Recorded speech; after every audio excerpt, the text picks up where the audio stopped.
ينضم إلينا علي النجار الناشط الإعلامي من مارع. مرحبا بك سيد علي. ماذا عن هذا هذه المحاولة من قوات سوريا الديمقراطية الدخول إلى مناطق عملية نبع السلام؟ ماذا عن الأمور الميدانية والعسكرية هناك؟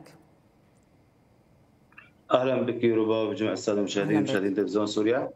بالبدايه هذه الاشتباكات لم تكن الاولى، منذ عده ايام الى الان هنالك تكثيف متواصل من قبل قسد والاحزاب الانفصاليه، وهنالك اشتباكات مع الجيش الوطني وحالات تسلل، بالاضافه الى قصف مدفعي وقصف من القواعد التركيه لمناطق قسد. الاشتباكات في الليله الماضيه حدثت في تمام الساعه 1 ليلا، كانت من محورين، المحور الاول وهو القشقه، والمحور الثاني وهو المحور المقرن. لا تزامنت الاشتباكات مع مدفع من قبل قوات قسد وقصف من القواعد التركيه على مناطق سيطره قسد. كان هنالك العديد من الاصابات في صفوف قسد، بالاضافه الى تخريب الممتلكات العامه في مناطق سيطره الجيش الوطني. نعم. الاشتباكات كما تحدثت لك انها كانت من عده ايام. طيب سيد علي، هل عادة هل يتم محاولات تسلل متكررة من قبل قوات سوريا الديمقراطية إلى تلك المنطقة، خاصة أن المواجهات الميدانية في تلك المنطقة لم نسمع عنها منذ فترة طويلة؟ الاشتباكات هي ليست جديدة وليست أولى من نوعها، انما هنالك كل عده ايام يوجد محاوله تسلل، لكن محاوله التسلل لا تتجاوز ان هي عمليه نوعيه تكون.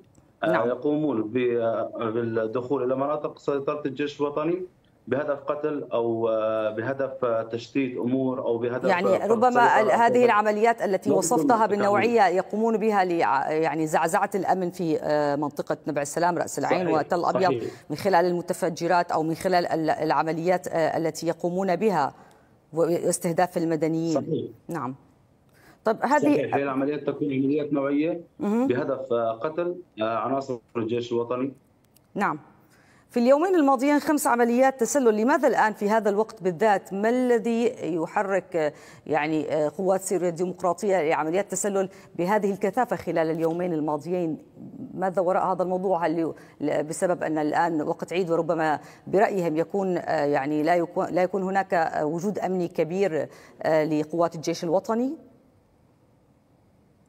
نعم، قصد تحاول استغلال أيام الأعياد في شن عدة عمليات بهدف أن تكون، أو كما يزعمون أنه لا يوجد أحد قوات الجيش الوطني تكون منشغلة في تأمين المدن، في تأمين الأسواق، في تأمين القرى، في تأمين الحواجز الأمنية كذا، فيكون هنالك ضعف في خطوط الجبهات، إلى أن بالعمليات النوعية التي حدثت سابقا كان في هنالك محاولات تصدي ومحاولات دحر وهنالك قتلى من قوات قسد. هذا يدل على أن الجيش الوطني كان حاضر في نقاط الرباط، وكانت هنالك قوة كبيرة تواجههم، بحيث أنهم لم يعلن الفصائل أو قوات الجيش الوطني عن شهداء أو إصابات في صفوفها. هل هذه العمليات أو هذه محاولات التسلل تكون في محورين كما ذكرت سابقا، أم أنها في كل الحدود بين منطقة سيطرة قوات سوريا الديمقراطية بالإضافة لمنطقة نبع السلام؟ هل هناك محاور محددة بشكل دائم، أم أنها دائما هناك محاولات من كل الأماكن؟ المحاولات تكون بالعاده من جميع الاماكن، ليس في منطقه نبع السلام او منطقه درع الفرات او منطقه غصن الزيتون. هي الحدود مع قوات قسد تكون متواصله ومستمره بين الوقت والاخر. منذ عده ايام كان في محاوله تسلل موجوده على محور مدينه مارع، ومن فتره عده ايام كان في قصف مدفعي ايضا على نقاط لقسد من قبل القواعد التركيه. منذ يومين كان في استهداف في منطقه تل ابيض، منطقه الرقه. العمليات والاستهدافات والاشتباكات الجبهه دائما يوجد هنالك محاولات تسلل، محاولات قصف، ليس هنالك ركود تام كما يظن الناس. طيب إلى أي مدى نستطيع أن نربط هذه العمليات وتكثيفها محاولات التسلل في الأيام الماضية مع التصعيد في الخطاب التركي تجاه قوات سوريا الديمقراطية، تجاه الإدارة الذاتية بسبب يعني ما اسموه الانتخابات التي كان من المخطط لها أن تجرى وأجلت. إلى أي مدى نربط بين هذين الموضوعين وإلى تصعيد ميداني؟ هل متوقع أن يكون هناك فعلا عملية ميدانية على الأرض؟ لن تتوضح الامور بشان هذا القرارات، او ان كان هنالك دخل التصريحات في ازاله انتخابات او اجراء انتخابات او هذا. لكن المنطقه الان تشهد توتر كبير، يعني عندك بالمناطق المتواجده والقواعد العسكريه المتواجده بريف الحسكه كان في هنالك تعزيز القواعد العسكريه الامريكيه، كان في رتل التحالف الدولي اكثر من 40 شاحنه فات على القواعد اللي قرب الشداد بريف الحسكه. نعم.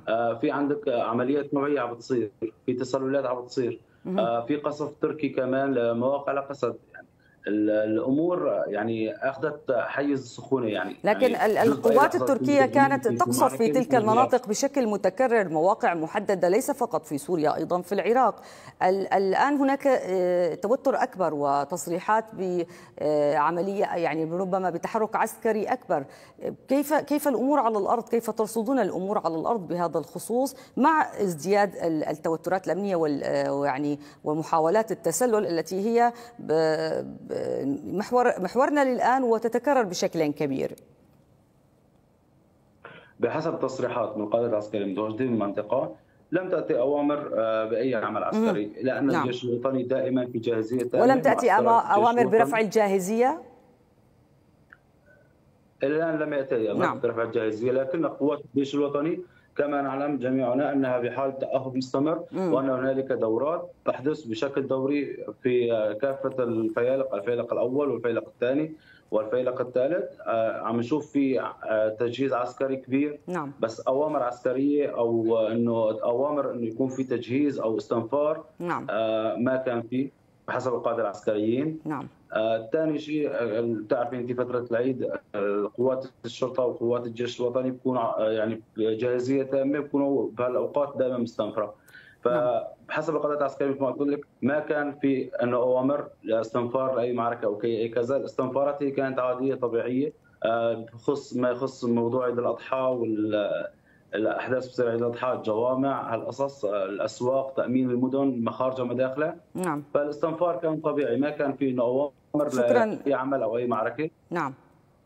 شكرا لك. علي احد القادات العسكريه ان الجيش الوطني في حاله تاهب تام منذ فتره طويله يعني. نعم، شكرا لك سيد علي النجار الناشط الاعلامي، كنت معنا من مارع في شمال غرب سوريا.